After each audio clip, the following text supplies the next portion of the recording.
नमस्कार, मैं रवश कुमार। आज की यह विशेष प्रस्तुति देश के करोड़ों पेंशन धारकों के लिए बेहद महत्वपूर्ण है।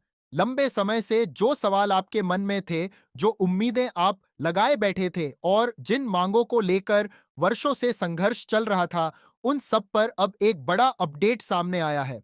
आज हम आपको पूरी जानकारी सरल और साफ शब्दों में देने जा रहे हैं, ताकि किसी तरह का भ्रम न रहे और आप स्पष्ट रूप से समझ सकें कि आपके लिए क्या बदला है और उसका सीधा असर आपकी पेंशन पर कैसे पड़ेगा। सबसे पहले बात उस फैसले की जिसने वरिष्ठ पेंशन भोगियों को सबसे बड़ी राहत दी है। अब तक अतिरिक्त पेंशन का लाभ लेने के लिए 80 वर्ष की आयु पूरी करना अनिवार्य था। 80 साल की उम्र के बाद ही 20% अतिरिक्त पेंशन मिलती थी, लेकिन अब इस व्यवस्था में बदलाव कर दिया गया है। सरकार ने आयु के आधार पर नए स्लैब लागू कर दिए हैं, जिससे बढ़ोतरी का लाभ पहले की तुलना में काफी जल्दी मिलना शुरू हो जाएगा। नए प्रावधान के अनुसार जैसे ही कोई पेंशनभोगी 65 वर्ष की आयु पूरी करेगा, उसकी मूल पेंशन में 5% की बढ़ोतरी स्वतः लागू हो जाएगी। यह बदलाव इसलिए महत्वपूर्ण है क्योंकि 60 के बाद स्वास्थ्य संबंधी खर्चे धीरे धीरे बढ़ने लगते हैं और 65 की उम्र तक पहुंचते पहुंचते नियमित चिकित्सा खर्च जीवन का हिस्सा बन जाता है। ऐसे में यह 5% की अतिरिक्त राशि सीधी राहत के रूप में काम करेगी। इसके बाद दूसरा चरण 70 वर्ष की आयु पर लागू होगा। 70 वर्ष पूरा करते ही पेंशन में 10% की बढ़ोतरी दी जाएगी।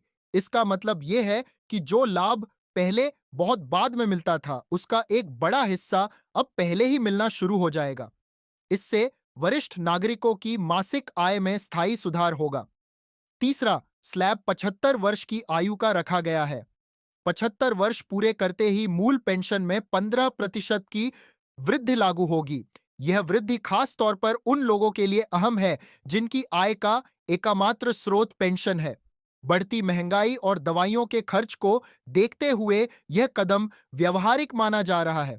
सबसे बड़ा बदलाव 20% अतिरिक्त पेंशन को लेकर हुआ है। अब 80 वर्ष का इंतजार नहीं करना पड़ेगा। संशोधित प्रावधान के अनुसार 78 वर्ष पूरे करते ही, यानी 69वें वर्ष में प्रवेश करते ही 20% अतिरिक्त पेंशन का लाभ मिल जाएगा। यह बदलाव प्रतीकात्मक नहीं बल्कि वास्तविक आर्थिक राहत देने वाला कदम है। इससे 2 साल पहले ही उच्चतम अतिरिक्त पेंशन मिल सकेगी। यह पूरी व्यवस्था तत्काल प्रभाव से लागू मानी जा रही है और आने वाले भुगतान चक्र में इसका असर दिखाई देगा।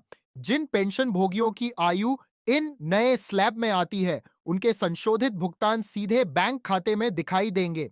अब बात उस मुद्दे की जिस पर पिछले कुछ वर्षों से लगातार चर्चा चल रही थी, 18 महीने का डीए एरियर। कोरोना काल के दौरान महंगाई भत्ता और महंगाई राहत की किस्तों को रोक दिया गया था।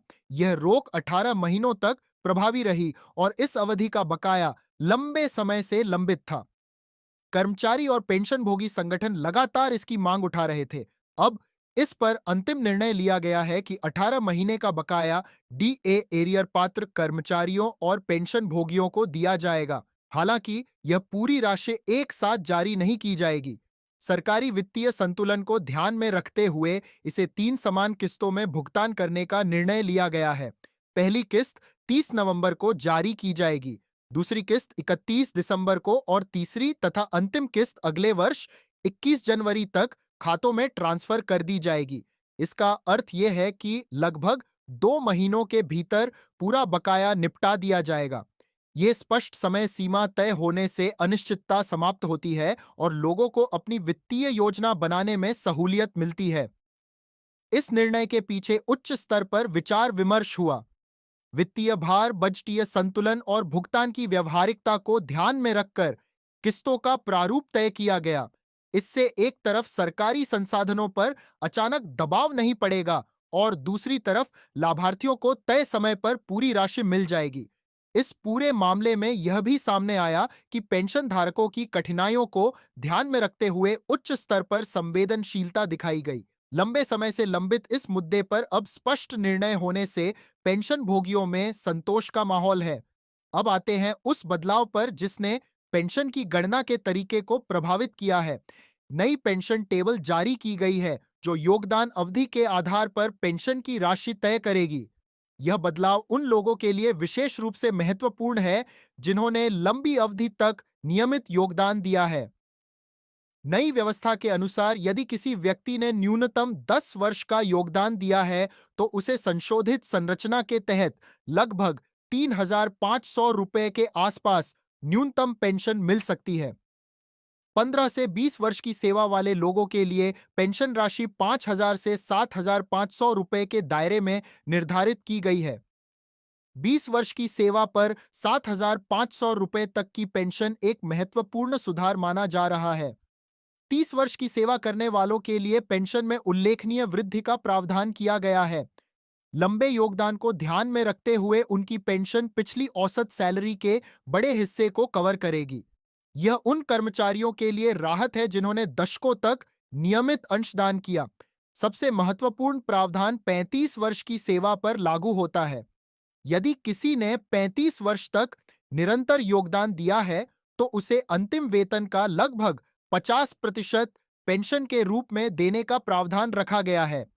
उदाहरण के तौर पर यदि किसी की औसत अंतिम सैलरी 30,000 रुपए थी तो 35 वर्ष की सेवा के बाद उसकी पेंशन लगभग 15,000 रुपए प्रतिमाह हो सकती है।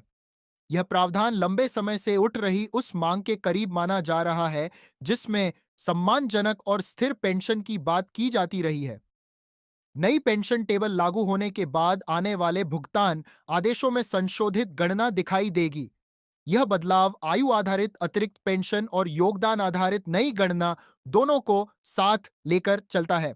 अब यदि हम इन सभी निर्णयों को एक साथ देखें तो साफ दिखाई देता है कि यह बदलाव केवल एक घोषणा नहीं बल्कि पूरी पेंशन संरचना में समग्र संशोधन है। पहले जहां आयु आधारित अतिरिक्त पेंशन के लिए लंबा इंतजार करना पड़ता था, वहीं अब 65 वर्ष से ही क्रमिक बढ़ोतरी शुरू हो जाएगी।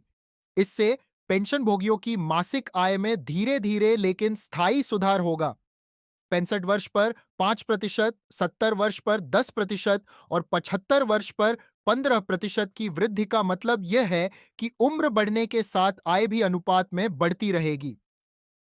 पहले 80 वर्ष तक पहुंचने से पहले कोई बड़ी अतिरिक्त राहत नहीं मिलती थी, लेकिन अब 78 वर्ष पूरे होते ही 20% अतिरिक्त पेंशन का लाभ मिल जाएगा। इससे उन वरिष्ठ नागरिकों को सीधा फायदा होगा जिनकी आर्थिक निर्भरता पूरी तरह पेंशन पर है। दूसरी ओर 18 महीने के डीए एरियर का भुगतान भी एक बड़ा वित्तीय सहारा साबित होगा। यह राशि भले 3 किस्तों में दी जा रही हो, लेकिन तय समय सीमा के साथ दी जा रही है।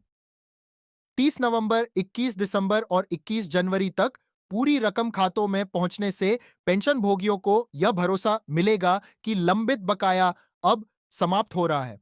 कई लोगों के लिए यह राशि कर्ज चुकाने, चिकित्सा खर्च पूरा करने या पारिवारिक जिम्मेदारियों को निभाने में सहायक होगी। यह भी समझना जरूरी है कि डीए एरियर केवल एक अतिरिक्त भुगतान नहीं है, बल्कि यह उस अवधि का बकाया है जब महंगाई लगातार बढ़ रही थी। इसलिए इसका भुगतान सीधे तौर पर क्रय शक्ति को संतुलित करने का काम करेगा। 3 किस्तों में भुगतान का मॉडल व्यावहारिक माना जा रहा है क्योंकि इससे सरकारी वित्त पर अचानक दबाव नहीं पड़ेगा और लाभार्थियों को भी स्पष्ट तिथियों पर राशि मिलती रहेगी। अब नई पेंशन टेबल की बात करें तो इसका प्रभाव लंबे समय तक दिखाई देगा।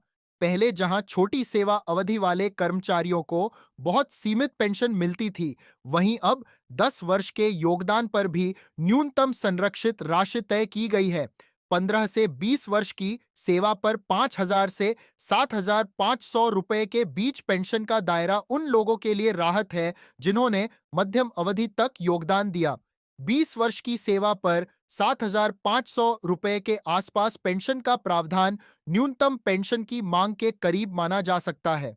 इससे उन लोगों को विशेष लाभ होगा जिनकी सेवा अवधि लंबी तो थी लेकिन वेतन संरचना बहुत ऊंची नहीं थी।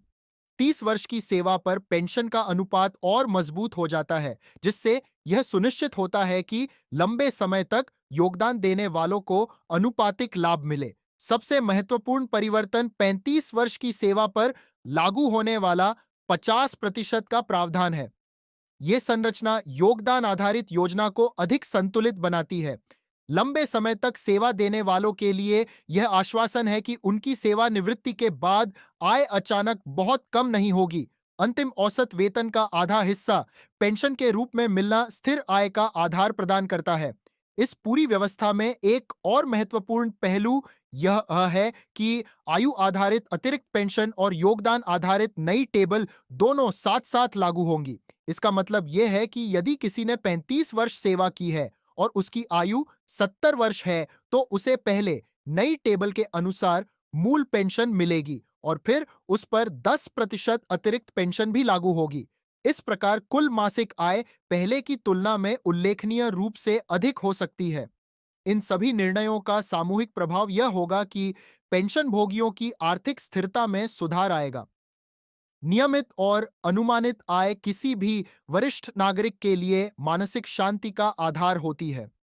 जब भुगतान की तारीखें स्पष्ट हों, वृद्धि के नियम तय हों और गणना का तरीका पारदर्शी हो, तो अनिश्चितता कम हो जाती है। आगे आने वाले महीनों में जिन लोगों की आयु नई श्रेणियों में प्रवेश करेगी, उन्हें अपने बैंक स्टेटमेंट में संशोधित राशि दिखाई देगी। डीए एरियर की किस्तें निर्धारित तिथियों पर अलग से जमा होंगी। नई पेंशन टेबल के अनुसार संशोधित गणना आगामी भुगतान आदेशों में परिलक्षित होगी। इसलिए पेंशन भोगियों को अपने दस्तावेज और बैंक विवरण अद्यतन रखना चाहिए ताकि भुगतान में किसी प्रकार की बाधा न आए। समग्र रूप से देखें तो यह परिवर्तन 4 स्तरों पर असर डालते हैं: आयु आधारित अतिरिक्त पेंशन, लंबित डीए एरियर का भुगतान, योगदान आधारित नई पेंशन गणना और लंबे सेवा काल वालों के लिए उच्च अनुपात।